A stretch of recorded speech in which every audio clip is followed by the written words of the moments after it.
遅い。やはりこいつは図体だけ。普段相手にしてるサイズの巨人に比べればこんなもん。いける。今だ。譲り取れ。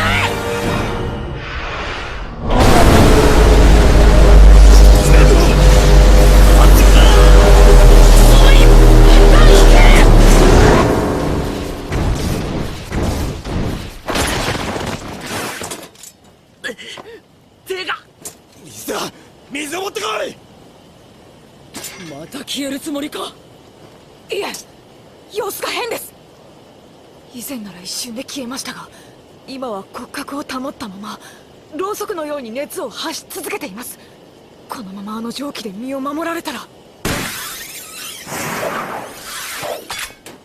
立体機動の攻撃ができません。どうすれば。どうもしない。待つんだ。